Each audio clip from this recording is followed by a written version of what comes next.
మీ భార్య శాంతి గారితో మీకు వివాహం ఎలా జరిగింది? అంటే ప్రేమ పెళ్ళా లేదా పెద్దలు కుదిర్చిన వివాహమా? దాని గురించి చెప్తారా? యాహ్! నా పేరు మానిపాటి మదన్ మోహన్ మేడం. నేను అప్పటి ఉమ్మడి కర్నూలు జిల్లా లో కోవెలకుంట్ల అనే ఆహ్, టౌన్‌కి సంబంధించిన వ్యక్తిని. సో, నేను సెంట్రల్ గవర్నమెంట్ ఎంప్లాయీని. నేను ప్రస్తుతము ఈ మధ్య లాస్ట్ కలకత్తాలో చేసేవాడిని. కలకత్తాకు నన్ను ఆ సో కాల్డ్ విజయసాయి రెడ్డి గారే ట్రాన్స్‌ఫర్ చేయించారు. కానీ న్యాయం నా సైడే ఉంది కాబట్టి గత 3 నెలల కింద నేను ఆంధ్రప్రదేశ్ స్టేట్ రీజనల్ ఆఫీసర్‌గా ఇక్కడికి ఏపీకి ట్రాన్స్‌ఫర్ అయ్యాను.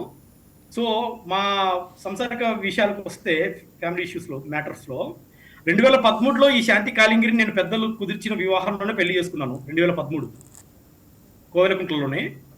సో, పెళ్లి చేసుకునే ముందు నేను ఏ కట్నం తీసుకోకుండా పేదింటి అమ్మాయిని, ఒక చదువుతున్న అమ్మాయిని, తల్లిదండ్రులు లేని అమ్మాయిని అనుకోనే చేసుకొనే నేను పెళ్లి చేసుకున్నాను. ఎందుకంటే నాకు సామాజిక స్పృహ అన్న నేను ఒక నవోదయ స్కూల్‌లో చదువుకున్న వ్యక్తిని మేడం. నాకు దేశమన్నా, దేశ ప్రజలన్నా నాకు చాలా గౌరవము. అందుకే రూపాయి కట్నం తీసుకోకుండా ఇల్లు కూడా లేని అమ్మాయిని పెద్దలు కుదిర్చిన ఒకే కులంలో పెద్దలు కుదిర్చినటువంటి మ్యారేజ్‌లో పెళ్లి చేసుకున్నాం 2013లో.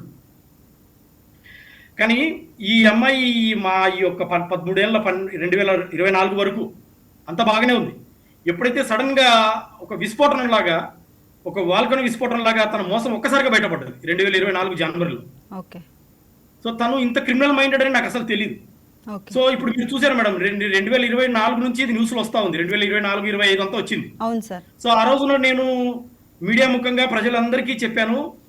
శాంతి she has done lot of blunders by having nexus with Vijayasai Reddy and Subhash Reddy అని నేను ఆ రోజు చెప్తే నన్ను ఎవరు పట్టించుకోలేదు. అవును. మరి ఇవాళ నిన్న 7వ తారీఖున ఈ అమ్మాయిని ఏసీపీ వాళ్ళు రైడ్ చేసి అరెస్ట్ చేశారు. ఏది మీరు అన్నట్టు ఇందాక 1,37,00,000 అధికంగా ఉన్నాయి అమౌంట్ అని. ఏది అది ఆన్ పేపర్ మీద. ఓకే. ఇప్పుడు ఆన్ పేపర్ కాకుండా చాలా ఉన్నాయి ఆమె దగ్గర.